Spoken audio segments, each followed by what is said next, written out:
আজকে একটু বৃষ্টি বৃষ্টি, একটু না অনেক বেশি বৃষ্টি। তাই ভাবলাম যে আজকে খিচুড়ি করি, আর সাথে হচ্ছে ডিম ভাজা করব। সকাল থেকে তো আজকে একটু রোদ উঠে নেই।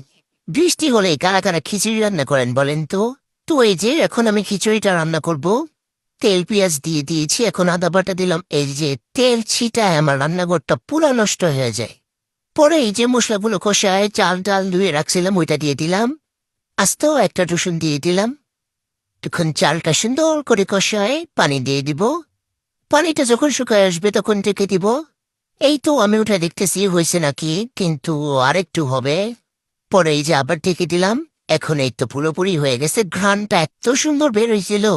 তো এই যে আগে আমি খিচুড়িটা তুলে নিচ্ছি, এখন আমি একটা ডিম পোচ করব।